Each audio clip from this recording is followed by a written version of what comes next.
So, and this gets to, I think, the broader question that I know you and Sam went on for 3 hours about the nature of truth, because particularly truth in the moral sphere. I think that would it be fair to say that you guys agree on the idea of truth in the scientific sphere, that you know, if something is, that there is such a thing as objective truth, or are you? I would say we agree on a lot of that.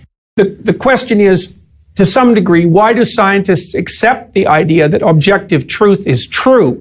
And then I would say, we probably don't agree about that, because I would ground that in pragmatism. Right. And Sam would ground that in the idea of an independently existing objective world. Right, which is a leap of faith more like my own, actually, than the pragmatist view, right? That if you believe that there's a God who's out there in the universe who created the structures in a particular certain way, then what he created is the truth, and it is apart from you. That if human beings didn't exist and they weren't able to utilize the truth, that truth would still exist out there, whereas the pragmatist might say, truth is in the use that it has for human beings. Well, that's the thing, is that, you know, I don't know if we would consider scientific truth true unless we are also simultaneously accepting the idea that scientific truth is good for people. So there's one other thing I wanted to bring up that's relevant, because you brought up the idea of God. So here's a way of thinking about it. And I don't know what to make of this, because this is stretching me. This is stretching my thoughts out beyond where I've been able to develop them.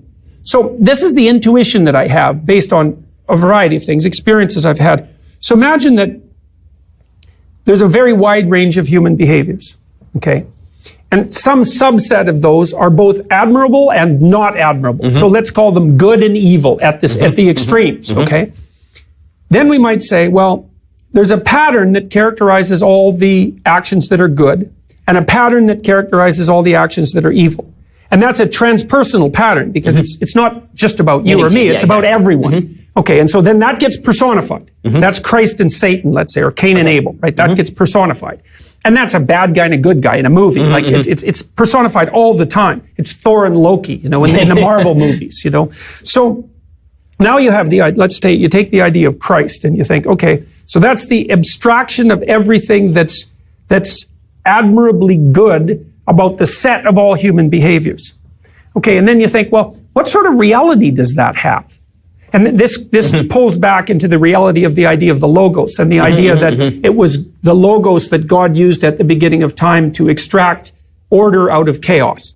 So you think, well, it's transpersonal, the goodness, because it's not just characteristic of any one person. It's more like something that inhabits a person, rather than that a person is.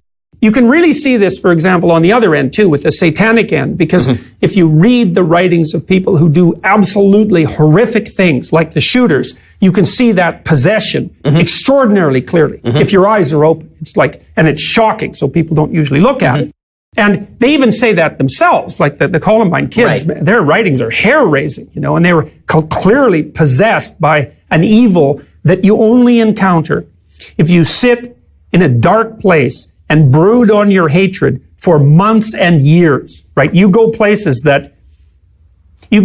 where all the dark people go. Right. And then that takes you over. Okay. So the good can take you over as well. Okay, so there's this spirit of good, let's say. And what the spirit of good does is act in the world on the potential of the world to generate the actuality of the world. And the Judeo-Christian proposition is that if you confront the potential of the world with good in mind, using truth, truthful communication, then the order that you extract is good. And then that's echoed in Genesis, when God is using the word and he creates cosmos out of potential. And every time he does that, he says, and it was good. And which is, I think, it's so interesting because there's a proposition there. And the proposition there is that if you encounter potential with truth, the cosmos you create is actually good. Well, that's just an absolutely overwhelming idea. It's like, if it's true, it's the greatest idea there ever was. No, your thoughts on this, actually, from Maps of Meaning, help generate what we in Judaism call Dvar Torah in Hebrew, meaning a thought about the Bible. But this merged with a little bit of Aristotelian thought, led me to the idea that when it comes to the mystical notion of the tree of good and evil in Eden, what is that supposed to be? What did people do wrong by eating from the tree of good and evil? And my feeling is that what they did wrong is that God created a universe in which the value was embedded in the object, right? In the same way that you in your book talk about if you're teaching a child about an object, the rules of the object are embedded in the teaching about the object. So you use the example of a vase. We were discussing this earlier. But you use the example of a vase where you teach a child, don't touch the vase because the vase will break. So that the rule is embedded in the object. In the same way, in Aristotelian thought, the rules for behavior are embedded in the nature of the universe, meaning what makes a man good is what makes a man unique, which is reason. The idea is that reason is what makes a man unique. So acting in accordance with right reason is what makes an action good. So if you believe that God created the universe along these lines, and that what natural law is just the human attempt to understand the lines along which God created the universe, then where human beings went wrong is when they decided to separate values from the universe. When we decided to take values and say this is a completely separate thing. So this vase has no rules attached to it anymore. It's just a vase. And we can construct the rules arbitrarily as to what to do with this vase. And so eating from the tree of knowledge of good and evil changes the nature of good and evil from the universe comes along with a set of rules to human beings think that they can use their own intuition to supplant God's rules and to supplant universal rules with their own particular vision of what the universe ought to be. And at that point, they have to be expelled from Eden. Well, okay. So that's also associated to some degree, I would say, with Milton's warning in Paradise Lost, because Milton basically portrays Lucifer, who's the bringer of light, weirdly enough, as the spirit of unbridled rationality, which accounts for, say, the Catholic Church's antagonism towards rationality. The idea was, same idea in the Tower of Babel, that human beings have a proclivity to erect their own dogmatic ethical systems, and then to expand them into a grandiosity that challenges the transcendent, and that's a totalitarian catastrophe. And for Milton, Satan was the spirit that eternally does that, right? Who says, everything I know is enough. That supplants what I don't know. That supplants the transcendent. And that's a catastrophe. How that's tangled up with the knowledge of good and evil, well, you're making some headway towards sorting that out. I mean, there is a cataclysm that's explained in the story of Adam and Eve, right? The cataclysm is the coming to wakefulness. And it's associated partly with recognition of nakedness, which is recognition of vulnerability and mortality, and the discovery of death, and then also the discovery of good and evil that goes along with that. So you said, well, that's partly the cognitive division of ethics from the facts of the object. So I have to think that through. I would also recommend to people, I think I mentioned this before, is Ian McGilchrist's book on the Master and His Emissary, because he looks at this neuropsychologically, right? And looks at the left hemisphere as the hemisphere that's dealing with the explicitly axiomatic systems, and the right hemisphere that's dealing with what those systems are embodied in. Okay, so part of what happens with the emergence of good and evil, is, as far as I could tell, it took me a long time to think about this, is that, and this is different than the hypothesis that you laid forward, which is why I can't reconcile them exactly, is you recognize you're naked. You know you can be hurt. You know you're vulnerable and insufficient. You hide from God, because that's what happens next. And the reason you hide from God, say God is your destiny, or God is you're walking with God is a manifestation of your ultimate proper destiny. You doubt whether you're capable of that because now you realize your embodied finitude, your nakedness and insufficiency. So you hide and you're ashamed. So there's that. You also realize that you can be hurt and suffer. And that kind of goes along with God's command that you're going to work in the sweat of your brow and that you're going to die. And that women are going to be subjugated to men, which is put on as a curse, not as a moral imperative, right? But then what emerges out of that is that as soon as you know that you can be hurt, and this is what differentiates us from animals, and you really think that through, here's all the myriad ways I can be hurt, then you're angry about that because you can be hurt. But even worse, you can figure out how to hurt other people. And so that's part of that knowledge of good and evil. You associated it with this dissociation of the object from its ethical container.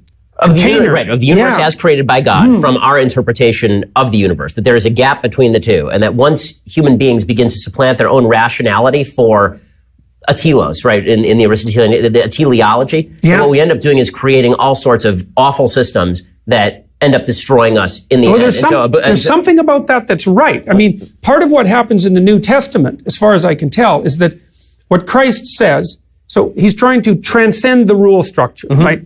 Not because there's anything wrong with the rules. They're a necessary precondition for discipline, which is actually why I wrote 12 rules, right? It's like, you need rules, but rules conflict, and they don't always apply. And so there has to be an ethic underlying the rules, and you should have more respect for the ethic than for the rules. Right. Okay, Christ's idea, and this is part of the idea of the reestablishment of paradise, is that you should orient yourself towards the good. And that's something like an alliance with God. And then that you should tell the truth. And that's the ethic that generated the rules to begin with. Okay, and then we could be serious about this, you know, and we could say, well, how do you adjudicate the reality of that claim? All right, so then we might think, well, we already walked through the fact that the heroes of the past acted on potential to extract out the world of actuality. And if they did that properly, then the world they extracted was good. And that is a divine principle. And then we might say, well, is it a divine principle? And you might say, well, what is it that's acting through people in the good? Well, like the Christian theological answer to that would be the logos, right? That's the idea. That's the idea of the Holy Spirit, roughly speaking. Right. You might think, well, is that a real thing? It's like, well, to me, it's real the same way that consciousness is real. And we don't know the role of consciousness in determining reality. But even if you're an evolutionary biologist, and this is so interesting because the evolutionary biologists actually differentiated themselves from Darwin on this point. Like Darwin was very, very forthright in his claim that sexual selection was as powerful as natural selection, or even more so. And so here's where that goes. And because that brought consciousness into the world as an active player, the materialistic evolutionary biologists ignored that for like 150 years and only concentrated on natural selection, where they could play, well, this is all chance. Right. It's like sexual selection is not chance. Okay, so here's a hypothesis. Human beings separated themselves from chimpanzees. One of the reasons they did that was because human females are sexually selective. Chimps aren't. Female chimps in estrus will mate with any chimp. The main chimps, the dominant ones, chase the subordinate males away. So they're more likely to have offspring, but it's not because of female choice. Right. Now, human females have done this whole different thing, is that they have hidden fertility, and they're much more likely to go after guys who have climbed up the hierarchy. So let's say heroes will give the women some credit for intelligence, right? And say that that's what they're after. Even if they're using wealth and so forth and status as a marker, they're actually using those as a marker for competence. Yeah, it's a stand-in. Yeah, and I think the evidence for that is clear. Okay, so you might say, oh, well, it was human female conscious choice that selected us. Okay, and you think, well, that's not random. That's not random at all. It's the farthest thing from random that there is. And that means consciousness is making its choices with regards to what propagates. But then it's even more complex than that. So here's what happens among men. The men all get together in their hierarchy. They posit a valued goal. They all accept that as the goal, because otherwise they wouldn't be cooperating. Right. Then they arrange themselves into a hierarchy, and they let the most competent guys lead because they want to get to the promised land. They want to get the most competent leaders leading. Right. Competent defined by that value. Okay, so here's what happens essentially. The men all get together and vote on the good men. And the good men are then chosen by the women, and those are the people who propagate. And so it's like men are voting on which men get to reproduce, and women are going along with the vote and being even more stringent in their choices, let's say. And so then what you get is that the consciousness that through its active expression transforms the potential of the world into actuality also selects the direction of evolution. Right, and that's where the meme, Dawkins' term, turns into the biological reality. It's not, this is something that's so cool about Dawkins. It's like, I've often thought this about Dawkins, is if he would push his thinking to the limits, he would fall right into